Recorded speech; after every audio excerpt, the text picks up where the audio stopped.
मुंबईतला मराठमोळा real life Rancho समोर आलाय। राम मंदिर स्टेशनवर तरुणानं महिलेची प्रसूती केली आहे। डॉक्टर मैत्रिणीला व्हिडिओ कॉल करत प्रसूती करण्यात आली आहे। डॉक्टरचा सल्ला, विकास बेद्रे बनला रॅन्चो बनवलाय। कोणत्याही वैद्यकीय सल्ल्याशिवाय महिलेची प्रसूती करणारा रॅन्चो तुम्ही सिनेमात पाहिला असेल, मात्र आम्ही दाखवणार आहोत मुंबईतला रिअल लाईफ रॅन्चो। मुंबईत धावत्या लोकलमध्ये एका महिलेला प्रसूती वेदना सुरू झाल्या। राम मंदिर रेल्वे स्टेशनवर कोणत्याही मेडिकल सुविधा नव्हत्या, तेव्हा विकास बेद्रे हा मराठमोळा तरुण देवासारखा धावून आला।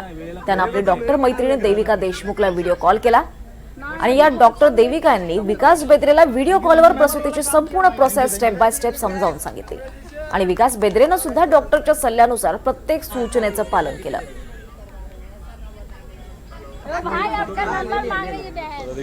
दरम्यान विकास बेद्रेंचं अभिनंदन आणि सत्कार रोहित पवारांकडून करण्यात आलेला आहे। रोहित पवारांकडून या विकास बेद्रेचा सत्कार करण्यात आलाय। रिअल लाईफ रॅन्चो आपण पाहतो NDTV मराठीवर। रोहित पवारांकडून आता विकास बेद्रेचा सत्कार करण्यात आलाय। अवघड अशी प्रसूती या विकास बेद्रेनं केली। डॉक्टरांच्या सल्ल्यानं त्यानं ही प्रसूती केली आहे। मुंबईतला हा मराठमोळा रिअल लाईफ रॅन्चो दाखवलं ते सोपं नव्हतं आणि आम्हाला अभिमान अजून एका गोष्टीचा आहे की तुम्ही कर्जत तालुक्याचे आहात। अतिशय पवित्र भूमी आहे। त्या पवित्र भूमीमध्ये विकास भाऊंचा जन्म झाला, त्यांचा परिवार तिथे आहे। ते स्वतः दर्शनाला, प्रभू श्रीरामांच्या दर्शनाला ते तिथं गेले होते, अयोध्येला गेले होते आणि तिथं गेल्यानंतर ज्या गाडीमध्ये ते होते त्या रेल्वेमध्ये होते। नाही, ॲक्च्युली हे जो इन्सिडेंट झाला राम मंदिर स्टेशनवरती झाला। हां, ते म्हणजे जोगेश्वरी आणि गोरेगावच्या मध्ये जे स्टेशन आहे त्या ठिकाणी इन्सिडेंट झाला।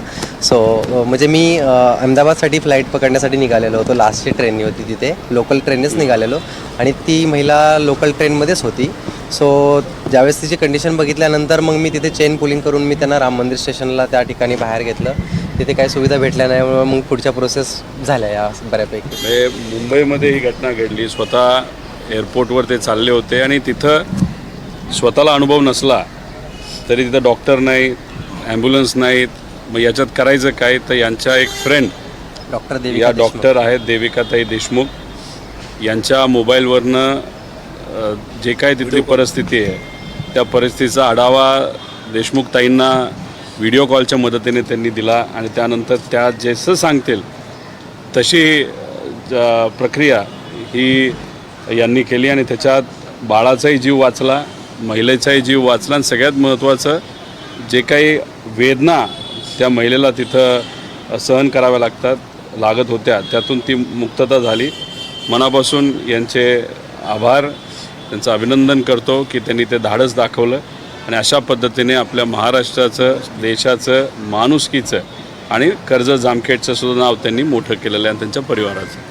आभार। काय सांगाल तुम्ही? काय प्रसंग घडला एकंदरीत? काय नाव होतं त्या आणि काय नेमका तिथं प्रसंग?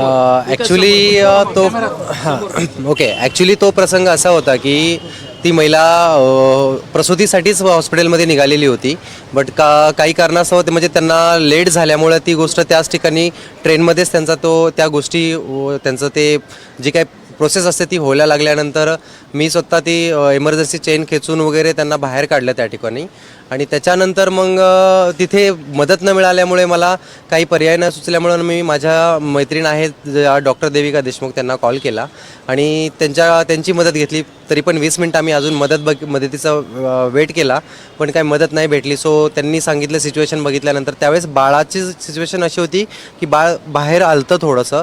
सो त्या ठिकाणी दोघांचाही जीव थोडासा धोक्यामध्ये होता। सो त्यांनी डिसिजन घेतलं की तुला ती डिलिव्हरी करावी लागेल। सो मी त्या पद्धतीनं त्यांनी जसं प्रोसेस सांगितलं त्या पद्धतीनं मी ते करायला गेलो आणि ती डिलिव्हरी सक्सेस केली।